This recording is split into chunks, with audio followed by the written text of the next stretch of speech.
Hello everyone. Welcome to my YouTube channel all in one academy. Students, आज हम class 10 के जो chapter 2 का पोएम है अ टाइगर इन द जू वो कंप्लीट करने वाले हैं। देखो friends, before starting this poem मैं आपको एक ओवरव्यू दे रहा हूँ शॉर्ट में कि ये जो पोएम है इसमें क्या किया गया है, कॉन्ट्रास्ट किया गया है। इसमें क्या किया गया है, कॉन्ट्रास्ट किया गया है। किस चीज़ के बीच में कॉन्ट्रास्ट किया गया है? एक टाइगर की कंडीशन जू के अंदर और एक टाइगर की कंडीशन जंगल के अंदर। ठीक है, मतलब जो बोलते हैं नेचुरल हैबिटेट, मतलब उसकी जो प्राकृतिक जगह है उसके। ठीक है, यहाँ पे क्या है कि जो टाइगर है उसको केज के अंदर उसकी क्या कंडीशन है, मतलब पिंजरे के अंदर क्या कंडीशन है, और उसका अगर वो जंगल में होता तो उसकी क्या कंडीशन होती, उसके बारे में क्या किया गया है, अंतर बताया गया है। कॉन्ट्रास्ट मतलब क्या होता है, अंतर बताया गया है। Now we are going to start this poem.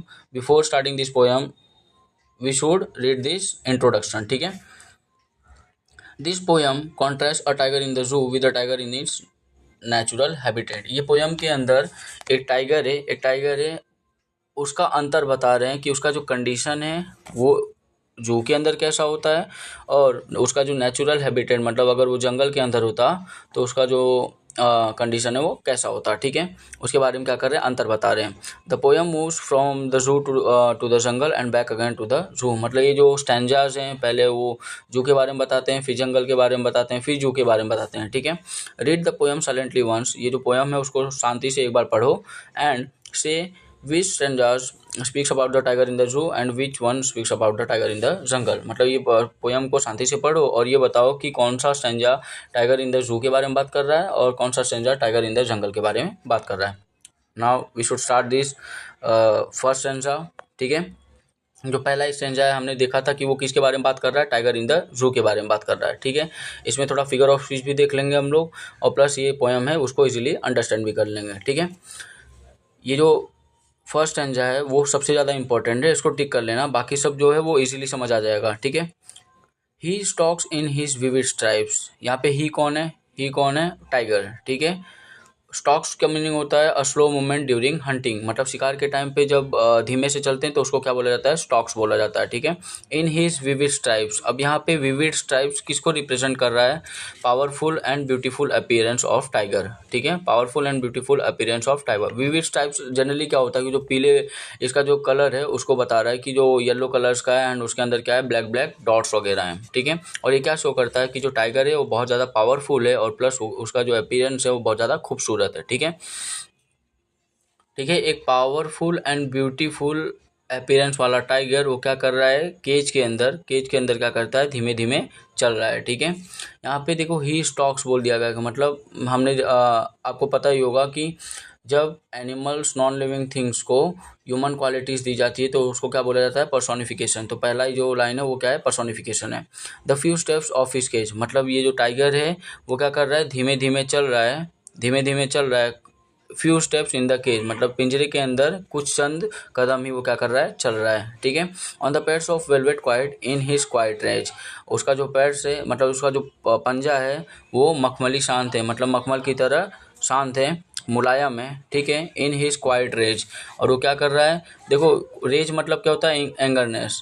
यहाँ पे जो टाइगर है वो गुस्सा तो है पर वो शांत भी है। कैसे, क्योंकि देखो यहाँ पे गुस्सा इसलिए क्योंकि उसके जो फ्रीडम है उसका छीन लिया गया है। गुस्सा इसलिए क्योंकि जो उसका फ्रीडम है वो छीन लिया गया है, क्योंकि अगर वो जंगल में होता तो उसकी कंडीशन अलग होती, बट यहाँ पे क्या है, वो एक पिंजरे के अंदर है तो वो अपना फ्रीडम को मतलब उसका जो फ्रीडम है उसको क्या कर लिया गया है, छीन लिया गया है।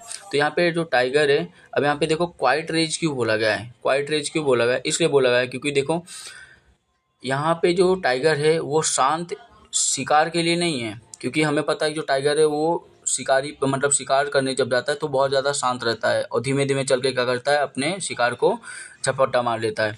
पर यहाँ पे जो टाइगर है वो शांत शिकार के लिए नहीं है, बल्कि वो शांत किस लिए, क्योंकि वो गुस्से में है। शांत किस लिए है, क्योंकि वो गुस्से में है। और गुस्सा क्यों है, क्योंकि उसका जो फ्रीडम है वो छीन लिया गया है। ठीक है, इसको ध्यान दे देना, एक बार रिपीट भी कर लेना। ही should B lurking in shadow. अब यहाँ पे देखो जो सेकंड संज्ञा है वो condition of the tiger in the forest बताया, मतलब अगर वो जंगल के अंदर होता तो उसकी कंडीशन क्या होती है। He should B lurking in a shadow, lurking मतलब छिपना, शेडो मतलब परछाई। अगर वो जंगल के अंदर होता तो वो क्या करता, परछाइयों के अंदर छिपता, sliding through the long grass, मतलब स्लाइडिंग मतलब टू मूव स्मूथ, मतलब वो स्मूथली क्या करता, बड़े बड़े घासों के अंदर मूव करता। Near the water hole where, water hole मतलब क्या होता है, वाटर रिसोर्सेज जैसे रिवर स्ट्रीम्स वगैरह है वहाँ पे, ठीक है, lakes. Where plump deer pass, plump मतलब क्या होता है, हेल्दी डियर, मतलब बोलते हैं नहीं कि ताजे मोटे फ्लैश वाले डियर्स, उसको बोला जाता है प्लम्प, ठीक है। अब देखो यहाँ पे अगर वो फॉरेस्ट में होता तो उसकी कंडीशन क्या होती, अगर फॉरेस्ट में वो टाइगर होता तो उसकी कंडीशन ये होती कि वो है ना शैडोज मतलब परछाइयों के अंदर छुपता, और क्या करता है धीमे धीमे स्लोली मूवमेंट करके वो क्या करता है लंबे लंबे घास के थ्रू वो वाटर बॉडीज़ के पास जाता, जहाँ पे क्या होते हैं बहुत सारे शिकार वगैरह उसके आते हैं, बहुत सारे क्या होते हैं शिकार वगैरह आते हैं, और वो क्या करता मतलब एक हेल्दी डियर मतलब एक ताजे मोटे मांस वाले जो हिरन है उसको क्या कर देता, उसका शिकार कर देता, उसका क्या करता, शिकार कर देता, ठीक है। नेक्स्ट, ये जो नेक्स्ट स्टेंजा है वो वापस टाइगर इन द फॉरेस्ट के बारे में ही बात कर रहा है। यहाँ पे देखो ये जो सेकंड स्टेंजा है उसमें क्या बोलना चाहता है कि देखो केज में कम खाना मिलता है। अभी ये देखो ये जो दो लाइन है, near the water hole where the plump deer pass, अब यहाँ पे प्लम्प डियर पास मतलब अगर वो अपने नेचुरल हैबिटेट में होता तो क्या करता, वो मोटे ताजे हिरन वगैरह का शिकार करता, जानवरों का शिकार करता, उसको खाता। तो ये कॉन्ट्रास्ट क्या कर रहा है कि केज में उसको कम खाना मिलता है, केज में क्या मिलता है मतलब जो पिंजरे है उसके अंदर उसको लिमिटेड ही खाना मिलता है, अगर वो फॉरेस्ट के अंदर होता तो उसको फ्रेश और ज़्यादा फूड खाना मतलब उस शिकार करके खा सकता था, ठीक है। बट यहाँ पे क्या होता है केज के अंदर उनको लिमिटेड खाना ही मिलता है। नेक्स्ट थर्ड सेंजा, अब मैंने बताया जैसे कि ये third stanza tiger in the forest के बारे में बात कर रहा है, इसकी कंडीशन क्या है, अगर वो टाइगर वापस अगर जंगल में होता तो उसकी कंडीशन क्या होती है, ठीक है। He should be snarling around the houses, वो क्या करता, जो भी जंगल के आसपास के घर होते हैं उसके अंदर क्या करता, वहाँ पे क्या करता, गुर्राता, स्टार्निंग मतलब क्या होता है, गुर्राना, ठीक है।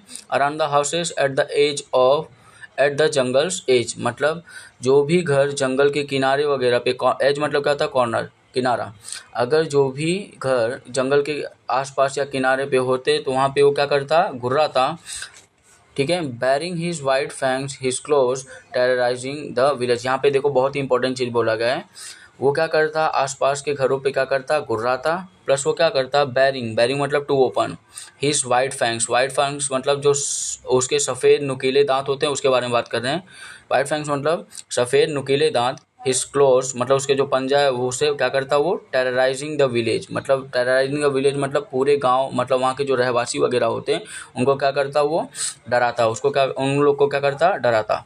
देखो वापस रिपीट कर रहा हूँ थर्ड स्टेंजा, कि अगर वो फॉरेस्ट के अंदर होता तो क्या करता, जंगल के कॉर्नर वगैरह क्या करता, घुर्राता घरों के साइड पे, क्यों क्यों घुर्राता, क्योंकि वो उसका इंटेंशन क्या था कि जो वहाँ के लोग हैं वहाँ के रहवासी उनको क्या करना था, उसको डराना था, क्या करना, डराना था, ठीक है। Bearing his white fangs his close terrorising the village मतलब वो क्या करता, अपने नुकीले दांत और अपने खतरनाक पंजे से वो क्या करता, वहाँ के जो रहने वाले लोग हैं उनको क्या करता, डराता, ठीक है। यहाँ पे देखो एग्जैक्टली डिस्प्ले क्या कर रहे हैं, देखो display of aggressive to the humans to stay away from its territory, मतलब यहाँ पे जो टाइगर है वो अपना एग्रेशन वहाँ के रहवासी लोग को दिखाता और ये वार्निंग देता कि मतलब यहाँ पे जो हमारा हैबिटेट है मतलब जो हमारी जंगल है उससे थोड़ा दूर ही रहो, ठीक है, मतलब उसको तबाह वगैरह मत करो, मतलब वो अपने क्या कर देता, डोमिनेंट दिखाता। बट यहाँ पे कंडीशन कुछ अलग ही, वो किसके अंदर है, पिंजरे के अंदर है। But he is locked in a concrete cell, अब यहाँ पे वापस टाइगर इन द जू की कंडीशन बता दिया है कि बट असलियत में वो कहाँ पे, कॉन्क्रीट सेल में, मतलब यहाँ पिंजरे की बात कर रहे हैं, ठीक है। हिज स्ट्रेंथ बिहाइंड बार्स, उसकी जो ताकत है वो किसके पीछे छुपी हुई है, ये आयरन रोड्स, बार्स मतलब आयरन रोड्स के पीछे छुपी हुई है।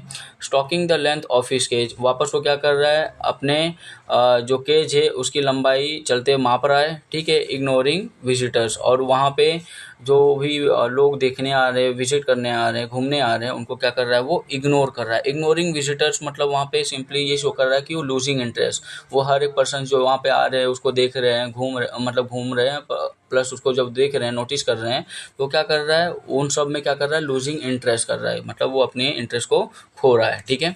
यहाँ पे जो फोर्थ स्टेंजा है उसमें एग्जैक्टली क्या बता रहा है कि टाइगर अपने पावर को यूज़ कर पा रहा नहीं है, टाइगर अपने पावर को क्या कर रहा है, यूज़ कर पा रहा नहीं है, बल्कि जो इसका फ्रीडम है वो क्या कर लिया गया है, छीन लिया गया है। इसकी जो फ्रीडम है उसको छीना है। यहाँ पे देखो इसलिए बोला गया था कि ही स्ट्रेंथ बिहाइंड द बार्स, मतलब उसकी जो ताकत है वो आयरन रोड्स के पीछे छुपी हुई है। क्योंकि आयरन रोड्स के पीछे नहीं होता तो बहुत ज़्यादा ताकतवर होता, बाकी लोगों को डरा के रखता, ये सब, तो इसलिए यहाँ पे कॉन्ट्रास्ट किया गया है। एंड द लास्ट टाइम्स यहाँ पे भी टाइगर इन द जू के बारे में ही बात किया गया है कि he hears the last voice at night the patrolling cars, और जब रात हो जाती है तो उसको एक ही आवाज़ सुनाई देता है, किसका, पेट्रोलिंग कार्स। पेट्रोलिंग कार्स मतलब वहाँ पे जो आज जो कार्स वगैरह, गाड़ियाँ वगैरह आया जाया करती थी, बस उसकी आवाज़ वो उसको सुनाई देता था। And he hears the last voice at night, वो जो टाइगर है वो लास्ट जो आवाज़ सुनता है वो कब, रात को सुनता है, वो भी किसकी, पेट्रोलिंग कार्स, मतलब वहाँ पे जो कार वगैरह आती जाती रहती हैं, व्हीकल्स वगैरह आते हैं, उसकी आवाज़ वो सुनता है, ठीक है। एंड स्टेयर्स मतलब क्या होता है, देखना, ठीक है। To look long and steadily, मतलब लंबे समय तक देखता रहता है, ठीक है। विथ हिज ब्रिलियंट आइज, अपने उस चमकीले आंखों से यहाँ पे देखो ब्रिलियंट आइज इसलिए बोला गया है कि वो होपिंग आइज बोला गया है, किसलिए, hopping eyes at the brilliant stars, मतलब वो क्या करता है, अपने आंखों से, होप भरी, आशा भरी आंखों से किसकी तरफ देखता रहता है, वो स्टार्स की तरफ देखता रहता है। किसकी तरफ देखता रहता है, वो आसमान में स्टार्स की तरफ देखता है। देखो यहाँ पे इसलिए क्यों बोला गया है कि मीन्स उसकी आंखों के अंदर ये जो टाइगर है उसकी आंखों के अंदर अभी भी होप है कि शायद उसको फ्रीडम मिल जाए, मतलब जो टाइगर है उसके अंदर अभी भी होप है क्या, कि उसको फ्रीडम मिल जाए। देखो जैसे स्टार्स, अब यहाँ पे स्टार्स से क्यों बोला गया, कंपेयर किया गया है, जैसे स्टार्स लार्ज एरिया में फैले हुए हैं, जैसे जो स्टार्स हैं वो लार्ज एरिया में फ्री मतलब फैले हुए हैं, वैसे ये जो टाइगर है वो भी क्या होना चाहता है, फ्री होना चाहता है, वो भी क्या होना चाहता है, फ्री होना चाहता है। तो यहाँ पे ये हमारा जो पोयम है वो क्या होता है, कंप्लीट होता है। यहाँ पे देखो बार बार यही बताया गया कि टाइगर की कंडीशन जो जू में है, टाइगर की कंडीशन जो जंगल में है, उसके बारे में बताया गया है। और यहाँ पे लास्ट थिंग यही है कि जो टाइगर है वो क्या चाहता है, फ्रीडम चाहता है। क्या चाहता है, फ्रीडम चाहता है। वो ये भी चाहता है कि हाँ वो अपने जो जंगल है उसको बचाए, लोगों को डरा के रखे, उसके जो फ्रीडम है उसको वापस मिल जाए। यही सब क्या करता है वो जो टाइगर इन द जू वो चाहता है, ठीक है। और इन मतलब बट रियलिटी में क्या हो रहा है, उसकी फ्रीडम को छीन लिया गया है, उसको एक पिंजरे के अंदर बंद कर दिया गया है। अब ना वो शिकार कर पा रहा है, ना अपने आप को पावरफुल शो कर पा रहा है, ना ही गांव के लोगों को डरा पा रहा है, ठीक है। यहाँ पे जो हमारा पोयम है वो कंप्लीट होता है। एक बार रिवाइज कर लेना। Thank you everyone. अगर आपको ये वीडियो जो पसंद आता है तो उसको do like, share, comment and subscribe and share with your friends, ठीक है। इसको क्या करना है, अपने फ्रेंड्स लोग के साथ शेयर करना है। Thank you everyone, keep supporting.